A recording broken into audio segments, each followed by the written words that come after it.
By the 1940s, the jobs female employees held at Walt Disney Productions had diversified. Much had changed since the early years at the company, when women worked almost exclusively in secretarial roles or in the ink and paint department. Now women could be found everywhere from the story department to animation. One role at the studio that was dominated by women was story research. These employees were tasked with scouring literature and other sources, searching for inspiration for animated adaptations. In 1948, as many women hoped to be hired by Disney Studios, one was quitting. Bernice Bradley had worked at the studio for nearly a decade, and at the time of her resignation, she led the story research department. Her departure came as a surprise to Walt Disney himself, but Walt's confusion soon turned to fascination when he learned that the reason she was quitting was to help her husband run his new business. Bernice's husband had recently purchased an amusement park, and Walt had to see it for himself.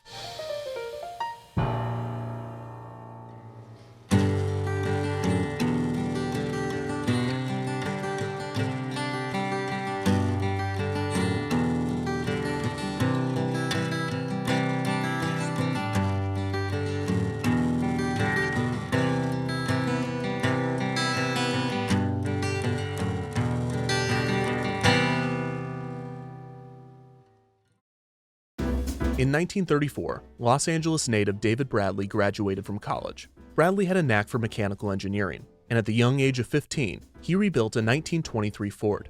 Despite this, after college, Bradley was expected to go straight into investments, as his father had, but as aforementioned, it was 1934, so Bradley was keeping his options open.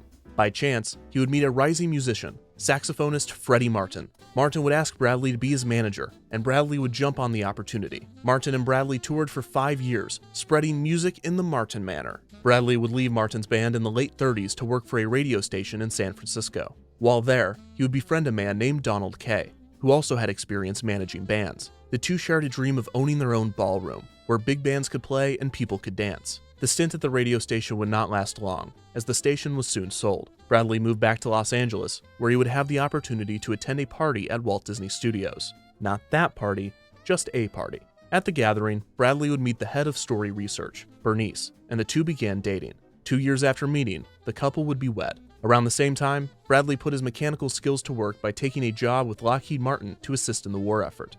He still dreamed of his ballroom, but unfortunately, the big band scene was on its way out. Still, Bradley was interested in operating some type of entertainment venue, and whether he knew it or not, he was a triple threat. His talent and experience in the areas of business, entertainment, and mechanics made him the perfect candidate for the amusement park industry, and it was not long before an opportunity presented itself. In 1942, William Meyer, a San Diego Carnival ride superintendent, moved to Palo Alto and opened a small carnival on the corner of Firestone Boulevard and Compton. Purchasing both adult and kiddie rides from the San Diego manufacturer, Meyer had plans to take his carnival around the city and maybe even the state. Unfortunately, the United States soon implemented gas rationing to assist in the war effort, which crushed Meyer's dreams of a traveling carnival. Trapped on the first spot of the tour, he made the best of the situation and turned his carnival into a neighborhood park. To his surprise, the adult rides performed poorly, and it was difficult to consistently attract older crowds. The kiddie rides, on the other hand, were a massive success, with kids coming back again and again as their parents sat on benches watching them play. Meyer pivoted completely to this Kiddieland model. At the time, Kiddieland was a catch-all term, typically designating a small amusement park featuring rides designed for children. Similar to other catch-all park names, such as Luna Park, indicating a Coney Island-type park, and Electric Park, denoting a park featuring a light display, Kiddieland would end up being the title of multiple amusement parks around the country. Meyer went to work building more kiddie rides for his park, because apparently, everyone was qualified to build amusement rides in the 40s. In 1943, Eldon Frock, a rodeo producer, joined Meyer as a partner, and Harry Suker Sr., a show producer and ride operator, and his son, Harry Suker Jr., brought some of their entertainment to the park. Suker would soon take over the operation of Meyer's Kiddieland and its 12 kiddie rides. Suker renamed the park to Suker's Kiddieland, while Frock and Meyer formed Frock and Meyer Combined Shows, and opened another Kiddieland on a plot of fairgrounds on Beverly Boulevard. Meyer and Frock's Beverly Park, sometimes labeled Beverly Park Kiddieland or Beverly Park the Children's Amusement Center, opened in 1943 with 18 kiddie rides. The second park proved to be even more popular than the first. The location was perfect, as large events in the nearby area would often gravitate crowds toward the park. Frock and Meyer added 4 more kiddie rides over 1943 and 1944, and the park soon brought in 30,000 visitors a week. The duo's time at the park was short-lived. On August 22, 1944, Eldon Frock suffered a heart attack and died. He was younger than 50 years old. This left Meyer to run Beverly Park alone, which he would do for less than a year before putting it up for sale. This is when David Bradley, along with his former radio station co-worker Donald Kay, made an offer. It wouldn't be cheap, and Bradley later said that in order to buy the park, he had to, quote, mortgage his soul. Despite the price, Bradley was excited at the opportunity, and on May 26, 1945, the sale was announced. Meyer transitioned to ride manufacturing, and Bradley and Kay signed with Meyer to build a small roller coaster for the park. One of the first moves Bradley made was solving an issue that the park had since its opening. Outside of the park, a tall oil well sat near the street. The pump was owned by the local oil company that owned the land that the park leased, and its placement was out of Bradley's control. At the same time, it was an eyesore of an icon for the kiddie park. Bradley believed that there was a better use for it. He reached out to the oil company and asked their permission to decorate it. They agreed, and Bradley adorned the device with metal and paint, dressing it like a cricket, whose antennae, jaw, and wings moved with the mechanisms of the pump. He also added green lights for eyes. This type of creativity and ingenuity established Bradley as a force in outdoor entertainment within just a few years of him owning the park. Beverly Park continued to be a success, attracting over 500,000 visitors in the first year of Bradley's ownership. On some popular days, the park would attract 30,000 guests. The cricket icon would help draw children and their parents into the park, but it also proved troublesome for one very drunk man. After a late-night run-in with the cricket, the local sergeant called Bradley to inform him of the man's encounter. He explained, quote, "We've got a guy down here who claims that last night he was bitten by a 10-foot-long cricket outside your amusement park. He says he stepped off the street into the shadows to have a snort out of a bottle he was carrying, and that the fantastic critter jumped out at him, ripped his coat, and chased him down an alley. Just want your confirmation, haha, that you don't keep monster crickets around where they might bite innocent citizens passing by on the public street." Bradley replied, quote, "Sounds like my cricket all right, but I'm sure he didn't chase our thirsty friend down the alley. You see, the insect is really an oil well pump on the street side of my park. The fellow probably let his coat get caught in the machinery some way. Better tell him to contact the oil company that owns the thing if he feels he has a claim, because it isn't my well, but I wish it were mine. It pumps 75 barrels of oil a day." Bradley expressed interest in putting a roof over the entire park to protect it from the elements. While ambitious, the idea was not impossible, as the plot Beverly Park sat on was only 200 feet by 200 feet. It would double in size in just a few years, and the roofing idea was abandoned. Beverly Park's attractions cycled through the park frequently, and the amusement center most often contained 12 attractions. In the early days of the park, this included a merry-go-round, a trolley, a boat ride, a Ferris wheel, a horse and cart, 2 auto rides, 2 airplane rides, a rocket ride, a chair plane, and a coaster designed by Bradley himself. In the first year Bradley owned Kiddieland, he experimented with new ride types, including a boat ride and more notably a small portable kiddie coaster. He created a small model using marbles before building the full ride, which he would name the Little Dipper. There were multiple wooden coasters named the Big Dipper, which in turn created a kiddie class of coasters that would be named Little Dippers. Bradley's would be one of the first. It was made of steel, long before the material became common in coasters, and some sources state that Bradley's creation was the first portable kiddie coaster in the world. The coaster could hold 3 cars at a time and reach speeds of 15 miles an hour. Bradley would transport the Little Dipper out of the park to carnivals and other events, and when it was not rented, it was entertaining at Beverly Park. The coaster proved to be so popular that Bradley was motivated to create more and sell them to carnival companies and other parks. And on October 16, 1946, it was announced that the Allen Herschel Company, a ride manufacturer that at the time only built merry-go-rounds and an auto ride, entered an agreement with Bradley to build and distribute both his designs for his Little Dipper and his boat ride. That same year, Bradley bought out Kay's share, becoming the sole owner of the park, while still leasing the land from the oil company. Bradley was not content with his park being a mere fairground, and made an effort to keep the park clean, safe, and unique. As often as he could, he added figures of cartoon animals near or in his rides. In 1946, he added a miniature steam train ride that circled the park and even passed by a small western town. The ride was created by amusement park designer Bud Hurlbut, a mutual friend of Bradley and Harry Suker. Beverly Park operated only in the afternoons on weekdays, opening at 2 and closing at 6. On Sundays, he extended the hours to close at 8. Integral to Beverly Park's success was Bradley's focus on the park's relationship with the neighborhood. Bradley allowed charities to hold events at the park, opening up the gates for free admission, and not policing whether the kids coming in were part of a cause or not. Bradley also kept a birthday book full of the birth dates of the frequent visitors that lived in the neighborhood. On their birthday, he would send the children a balloon and a card. The efforts paid off, and the neighborhood embraced Bradley and the park. Given its location near Beverly Hills, it constantly attracted the stars of the day, and it was believed that Bradley's ledger, in which guests would sign their names as they entered the grounds, would be worth a significant amount of money given the amount of famous autographs it contained. Have you had lunch? The best lunch in town is only 2 minutes away. Here? Here. If you like hot dogs, Miss West, you're in the very heart of the Wiener Belt. 2 mile longs, huh? Coming right up. And the whole schmear for the lady, too? The whole schmear. Hey, good.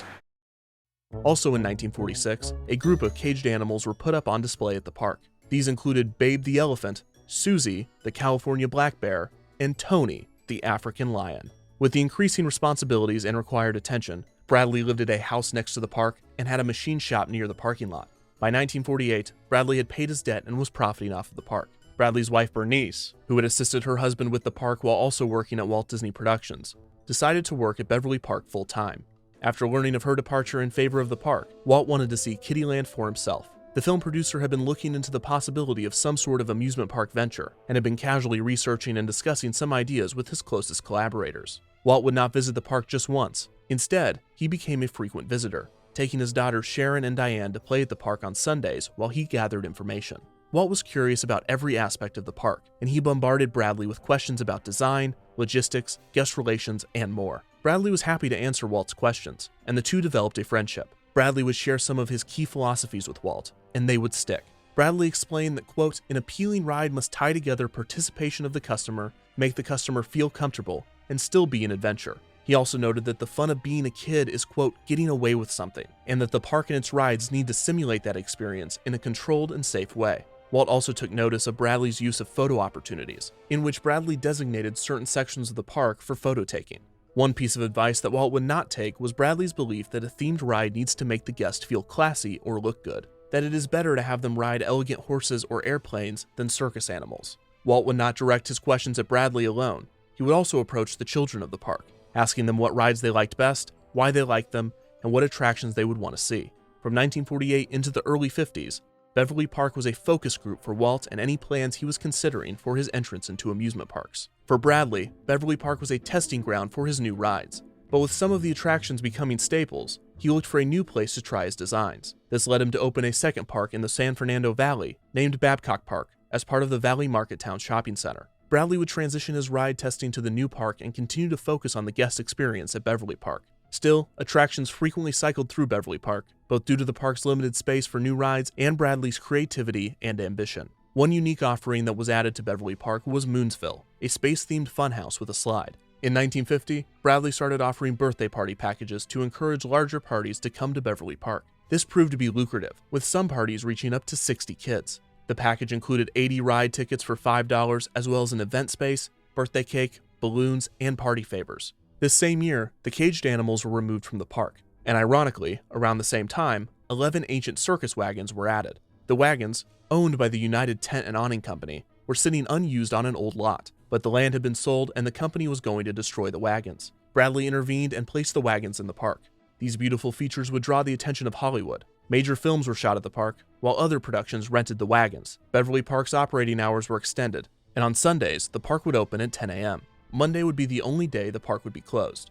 In 1951, while already operating 2 parks and designing rides, Bradley, never afraid to take on another project, became manager of Virginia Park in Long Beach, replacing H.A. Pop Ludwig, who had operated the park for 15 years. This position would only last a year, as Virginia Park would be bought out by the Long Beach Amusement Company in 1952. Bradley's ride designs continued to be popular, with 26 Little Dippers constructed by 1953. Also in 1953, Moonsville was swapped out in favor of what would become another park staple, the Haunted Castle. This spooky dark ride featured terrifying figures, and even a few animated creatures. The attraction included cobwebs in the dark, most likely string hung from the ceiling that would touch guests as they passed, and jump scares galore. A microphone system was implemented so that Bradley or another employee could voice an evil witch character, and the ride's finale had headlights meant to resemble a train appearing out of the darkness while sirens blared. All of these being standard gags for this caliber of dark ride. These gags might seem fun and harmless, but as anyone that has ridden a dark ride of this type and period can attest to, zipping through pitch black darkness with nothing more than a loose seatbelt, if you're lucky, feeling cobwebs, and having horns, lights, and figures appear out of nowhere is one of the greatest simulated terrors created by humanity. While on modern dark rides, one knows for certain that all of the cobwebs, bats, rats, and human figures are planned gags, in the old funhouse dark rides, there was a legitimate possibility that there were real cobwebs, bats, rats, and humans lurking in the darkness. The children braving the haunted castle at Beverly Park were either nestled into their parents' arms crying or laughing hysterically by the end.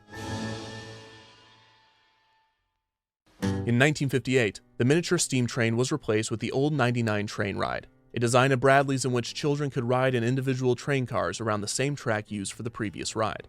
More theming was also added to the western town. Making use of these theming additions was the Surrey Ride, a horse and cart ride that would whip guests around a track in the western section of the park. In 1959, Beverly Park experienced its first and only reported major accident. Hydraulics on the helicopter ride failed, sending one of the cars into the ground. The passengers were a mother and her son, and to make matters worse, the mother was pregnant. Luckily, neither of them nor the unborn baby was seriously harmed, but she sued Bradley, who would then go on to sue the company that built the hydraulic system. Nearby Beverly Park was Beverly Ponyland, a pony track that had also moved onto land owned by the Beverly Oil Company around the same time that Bradley purchased his park. This resulted in some guests making their Sundays a two-park affair, riding Bradley's rides at Beverly Park Kiddieland before taking a pony ride at Beverly Ponyland. The 1970s saw a spike in divorce rates around the country as changes to the law made divorce easier and faster, and changing cultural norms removed some of the stigma surrounding it. California in particular saw a huge rise in divorce rates, and the split custody of children was a topic of debate. In many cases, the mother was given custody of her children, and the father was given a visitation day or two each week. In the case of a single day, it was most commonly Sunday. This is relevant to Beverly Park, since many divorced dads in the neighborhood, either not knowing what else to do with their child or wanting to spoil them in the short time they had, ended up spending their visitation day at Bradley's amusement center. This was not just a few incidents, and much more than merely a trend. It was a full-blown daddy epidemic at Kiddieland. One guest succinctly exclaimed, "This is divorce land." Bradley himself admitted, "This is very much a daddy park." An LA Times piece did an entire feature on the divorced dads of the park, and the quotes they gathered from the pops watching their tots is depressing to say the least. One dad said, quote, "One nice part of the divorce is that I have the kids for the day." Another noted, "It's funny, most of the same divorced fathers I see in the market or around town during the week are here on Sunday. It's difficult to find a place to bring the kids." One dad explained, quote, "I'm a better pal this way. When we hang out, we have as much fun as we can and try to understand each other. It's pretty hard trying to be a father. The best way is to be an example. It's hard for my generation." And when questioned by a reporter, one dad eloquently stated, quote, "Don't use my name," while another acknowledged, "This is a good place to pick up women." Even Bradley, the king of divorce land, would separate from his wife Bernice in 1970. He would remarry in 1971, with his second wife Jerry taking over Beverly's duties at the park. In 1973, Bradley's ride manufacturing business was as busy as it had ever been, and Bradley was labeled as the father of the modern carousel for his fiberglass animal figures that he would integrate into his merry-go-rounds, quickly becoming the standard for the ride. This also helped preserve many antique figures that would have otherwise been lost to history. As more amusement parks opened throughout California and the country, Bradley's time was consistently split between Beverly Park and his manufacturing business. Both fortunately and unfortunately, he would not have to choose one or the other, because the choice would be made for him. In 1974, the Beverly Oil Company, who Bradley had been leasing land from since the mid-1940s, informed him that they were raising the price of the lease and were going to expand their drilling in the immediate area around Beverly Park. Having one well was an eyesore, but having multiple was a deal-breaker for the appearance and guest-oriented amusement park manager. So 29 years after purchasing Beverly Park, Bradley shut its gates. A sign near the front claimed that it was merely closed for renovation, most likely as Bradley searched for another owner, but Beverly Park would never reopen. The carnival rides, many of which Bradley had built himself, were scattered to the four winds, finding their way into different carnivals, fairs, and amusement parks. The Little Dipper model found at the park for over 2 decades ended up at Six Flags Magic Mountain, where it would be named the Clown Coaster, then the Wile E. Coyote Coaster, then Goliath Jr., then Percy's Railway, before 2011, when it was given its current name, Magic Flyer.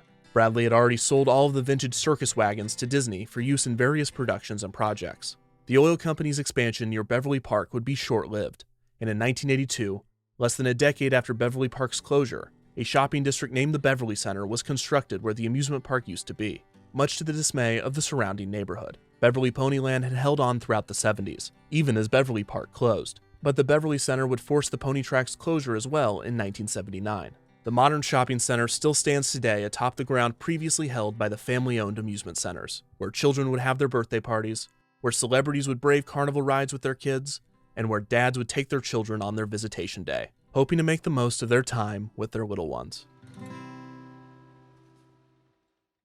The closing of Beverly Park was far from the end of Bradley's career in amusement parks. He had his hands full designing and manufacturing children's rides throughout the rest of the 70s and into the early 80s. In 1987, Bradley sold his manufacturing company, his rides, and his designs to Chance Industries, the same company that had merged with the Allen Herschel Company in 1970 and had thus acquired a few of Bradley's initial designs. Bradley would pass the year after the sale at the age of 76. He would be remembered as one of the most prominent amusement park ride designers of all time. Not only were his carousel, coaster, and kiddie ride designs revolutionary and prolific, but his introspective and attentive nature toward the guests of his parks would provide the foundation for many entertainment moguls that followed him. When Bradley purchased Beverly Park in the mid-40s, he stated his goal was to, quote, bring life and laughs to people after the death and destruction of the war. And there is no doubt that he had accomplished that in the minds and hearts of the families visiting Beverly Park. And still, there is more to David Bradley's legacy in amusement and theme parks, a major notable work that has yet to be mentioned. For in 1950, Bradley received an invitation from his acquaintance Walt Disney to come to his studio in Burbank. Bradley had already toured Walt around Beverly Park countless times, but it was now Walt's turn to show something to Bradley. When Bradley arrived, Walt revealed to him his plans for his own amusement park, a heavily themed, immersive experience to be called Mickey Mouse Park. And he wanted Bradley's help, and Bradley, never afraid to take on another project, obliged. Dear son, writing you this letter in hopes that you might feel a little bit better, that your mom and I split ways. And son, things might get much worse, but please know that you always be my first on Saturdays and some Sundays. And I can't believe I was 3 stoplights from seeing you every other, but I was late to go, and as a retort they gave you to your mother. You and me, yeah, we'll always be best friends, and I know just where we'll go when I get you next weekend. We'll go to Kiddieland, you and me at Kiddieland. We'll have such a good time together. Make sure to tell your mom about our time at Kiddieland. My son and me at Kiddieland. The ideal setting for my lack of parenting skills.